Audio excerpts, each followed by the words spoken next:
जी, अस्सलाम वालेकुम नाज़रीन, क्या हाल है आप लोगों के? उम्मीद करती हूँ आप लोग ठीक-ठाक होंगे। आज हम बात करेंगे गुड्डू की सेकंड लास्ट एपिसोड यानी एपिसोड 73 का। जी, तो एपिसोड का शुरुआत यूँ होती है कि बच्चा जो है अपनी माँ के पास था, नायाब के पास, और उसका बाप उसको लेने के लिए जाता है। उससे पहले वो शर्मीन को शॉपिंग कराने के लिए लेके जाता है, और क्योंकि उसके दिमाग में नायाबी चल रही होती है, तो शर्मीन उसको एक जोड़ा दिखाती है जो उसे पूछती है कि क्या ये मुझ पे अच्छा लगेगा। और वो उस जोड़े को देख के कहता है कि हाँ, ये तुम पे बहुत अच्छा लगेगा नायाब। और ये सुनकर जो है शर्मीन को बहुत ज़्यादा तकलीफ़ होती है कि इसके दिलो दिमाग में अभी भी इसकी साबिका बीवी है। खैर, शॉपिंग से फ़ारिग होकर शाम में वो जाते हैं अपने बेटे को लेने के लिए नायाब के घर से, और नायाब जो है गेट पर उनको रुखसत करती है। साथ ही साथ वो इबाद को नए रिश्ते की मुबारकबाद भी देती है। इसके साथ वो लोग चले जाते हैं। फिर जब वो घर पहुंचते हैं तो गुड्डू जो है उदास बैठा होता है।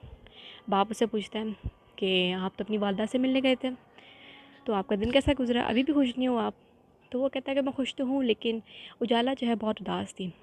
तो वो पूछता है कि उजाला को क्या हुआ था, ये बात पूछता है। तो वो बताता है कि जी, उजाला उजाला के जो वालिद हैं वो हमेशा के लिए इस दुनिया से चले गए, और वो जो है बहुत रो रही थी इस बात को बता के। तो ये बात जो है वो बहुत ज़्यादा सख्ते में आ जाता है, बहुत ज़्यादा हैरान होता है कि इतनी बड़ी बात होगी उसको पता ही नहीं। और वो बताता है कि मामा जो है अब स्कूल में पढ़ाती हैं एक, वो दोनों जो है अकेले रहते हैं। तो ये बोल रहा होता है वो, और ये बात जो है सोच में पड़ जाता है कि ये सब कैसे हो गया। जी, इस तरफ आके ज़हीर को पता चलता है, सायमा के शौहर को, कि उसके छोटे भाई ने, नवीद ने, दुकान का आधा हिस्सा बेच दिया है, और नवीद की सास यानी ज़ेबी की वालदा वो वहाँ पे आकर बदमाशी कर रही है। और वो आके अपने भाई का फिर से गिरबान पकड़ता है, कहता है कि तुम्हारी सास क्या बदमाशी लगाई हुई है, और ये क्या मैं सुन रहा हूँ कि तुमने बंटवारा कर दिया और आधा हिस्सा बेच दिया। तो वो कहता है कि बिल्कुल ऐसा ही है, हमने बेचा है। कहता है कि मैं ऐसा नहीं होने दूँगा। तो ये भी बताती है कि ये जो हिस्सा है ये मुझे हक़ में मिला था, ये मेरा हिस्सा है, मैं जो मर्ज़ी चाहे करूँ, मैंने बेच दिया है। और जिन्होंने लिया है वो बीच में से दीवार भी खड़ी करेंगे और उस पे उसको आगे बेचेंगे भी। ज़हीर जो है ये सुन के कहता है कि मैं ऐसा नहीं होने दूँगा। और वो किसी को कॉल मिलाता है, बात करता है, और उसको पता चलता है कि अब कोई वापसी नहीं है, कि वापसी वाक़ई में बिक चुका है उनका आधी दुकान। 6 फुट की दुकान बची है, जो कि दुकान कम और मज़ाक ज़्यादा है, और अब कोई वापसी नहीं है, कुछ भी नहीं हो सकता। उसको बहुत गुस्सा आता है। ये सुनकर जो है वो अपना सारा गुस्सा अपनी बीवी पे निकालता है। कहता है कि सब तुम्हारे भाई की गलती है, उसी को बहुत शौक था दोनों बहनों के नाम करने का, अब उसकी वजह से मुझे नुकसान की भरपाई करनी पड़ रही है। और वो उसको कहती है कि इसमें मेरा क्या कसूर है, मुझे क्या पता था ऐसा कुछ हो जाएगा। तो ये तो उल्टा मेरी बहन को बुरा भला कह रही है, सिद्रा को, ज़ेबी। तो वो कहता है कि सब तुम्हारी गलती है, ना ही तुम मुझे औलाद दे सकी बेटा, और अब तो तुम माँ भी नहीं बन सकती, तो तुम किस काम की हो, तुम निकलो यहाँ से।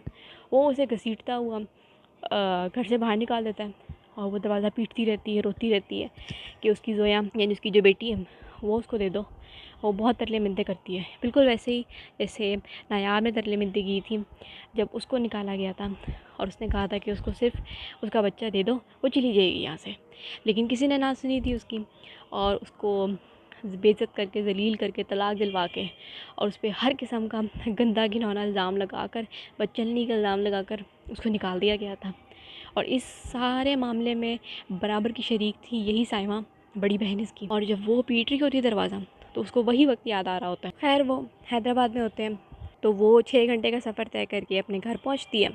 और यहाँ पर जब उस घर पहुंचती है और बताती है सबको कि उसके साथ क्या हुआ है, तो उसकी माँ जो है बहुत ज़्यादा परेशान हो जाती है। उसकी बहन जो है फ़िक्रमंद हो जाती है कि उसके साथ क्या हुआ, कैसे उसको ज़लील करके, बेइज्जत करके निकाल दिया गया। तो उसकी जो वालदा हैं वो कहती हैं कि ऐसा क्यों करता है किसी की बेटी के साथ। तो इबाद को वही वही वक्त याद आता है जो उसके घर वालों ने और उसने मिलकर नायाब के साथ किया था। और वो कहता है कि बिल्कुल, लोग ऐसा करते हैं दूसरों की बेटियों के साथ, लेकिन वक्त आने पर भूल जाते हैं कि उन्होंने किसी की बेटी पर कितना जुल्म किया, और अपनी बेटी के गम के लिए रो रहे होते हैं। और उसकी माँ को याद आता है कि उसने किस तरीके से बेइज्जत करके, इल्ज़ाम लगा के नायाब को निकाला था। क्योंकि ना इबाद को पता होता है कि साइमा इस पूरे मामले में बराबर की शरीक थी, उसका घर बर्बाद करने में।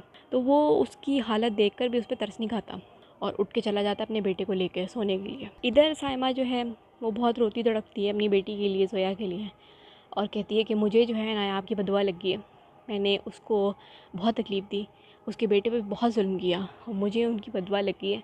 जैसे वो तड़पते थे, तकलीफ़ में थे, जब मैं दरवाज़ा पीट रही थी मुझे वही वक्त याद आ रहा था। तो मुझे जो है नायाब की बदवा लग गई है। इधर जो है नायाब अपने स्कूल से फ़ारिग होके घर को निकल रही होती है स्कूल से, तो वो देखती है कि बाहर जो है इबाद खड़ा होता है उसके इंतज़ार में, और वो उसे कहता है कि मुझे तुमसे कुछ बात करनी है। तो वो कहती है कि अब हमारे बीच जो है ना बात करने के लिए कुछ भी नहीं बचा, तो हम ना ही बात करें तो बेहतर है। लेकिन इबाद जो है वो इसरार करता है कि थोड़ी देर के लिए बात कर दो, आखिरी दफ़ा, इसके बाद मैं तुम्हें तंग नहीं करूँगा। तो वो मान जाती है। फिर जी वो किसी रेस्टोरेंट में जाके बैठते हैं और वहाँ पर वो बताती है कि कैसे उसके शौहर को गोली लगी और वो इस दुनिया से चला गया। बड़ी गमगीन होती है और ये बात जो है शिकवा करता है कि इतना कुछ हो गया और तुमने मुझे भिनक तक ना होने दी।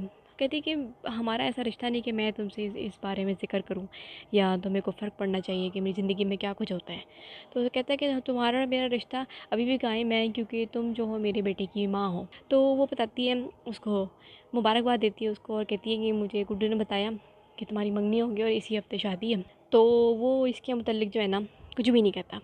अभी ये लोग बातें ही कर रहे होते हैं कि शर्मीन और उसकी माँ उसी रेस्टोरेंट में आ जाते हैं। वो लोग शादी का जोड़ा लेने के लिए निकले होते हैं क्योंकि वो तैयार हो चुका होता है, और वो देख लेती है और वो जो है पहचान जाती है कि नायाब कौन है। बड़ी तकलीफ़ होती है उसको। उसकी वालदा सोचती है कि ये इसके साथ कौन बैठा हुआ है। तो उसकी बेटी जो है वो टालने के लिए कह देती है कि ऑफ़िस की कोई कुलीग होगी, अच्छा नहीं लगता कि हम उनसे जैसे जाके मिलें, हमें यहाँ से चले जाना चाहिए। तो उसकी माँ जो है कहती है कि हाँ ठीक है, तुम सही कह रही हो, चलते हैं यहाँ से, और वो घर चले जाते हैं। फिर जी वो ऑफ़िस वापस आता है क्योंकि वो लंच टाइम पे निकला होता है। तो शर्मीन उसको कॉल करती है और उससे हालचाल पूछती है। उसे बताती है कि शादी का जोड़ा आ गया था, मैं वही लेने के लिए गई थी, तो आप कहाँ थे दिन में। तो वो जो है झूठ बोल देता है कि मैं तो ऑफ़िस में था। वो कहती नहीं, आप ऑफ़िस में नहीं थे। तो वो कहता है कि हाँ मैं एक दोस्त के साथ जो है ना वो लंच पे गया था। तो वो कहती है कि दोस्त के साथ, तो आप तो नायाब के साथ थे, मैंने आपको खुद देखा था वहाँ पे। इतना कह के जो है फ़ोन बंद कर देती है और उसको जो है समझ आ जाती है कि इस बंदे ने मुझसे झूठ बोला है। उसको ये जो है ना देख कर बड़ी तकलीफ़ होती है। और जो ड्रामा है यानी एपिसोड 73 सेकंड लास्ट एपिसोड, वो यहीं पे अपना अख्ताम लेती है। उम्मीद करती हूँ कि आपको आज का खुलासा पसंद आया होगा। अपनी फ़ीडबैक से ज़रूर आगाह कीजिएगा, मुझे कमेंट करके बताइएगा आपको वीडियो कैसी लगी, और किसी और ड्रामे का आप लोग खुलासा सुनना चाहते हैं तो मुझे वो भी बताइएगा। मैं पूरी कोशिश करूँगी कि वो ड्रामा देख के आप लोग के सामने खुलासा पेश करूँ। अपना बहुत बहुत ख्याल रखिएगा, दुआओं में याद रखिएगा। अल्लाह हाफ़िज़।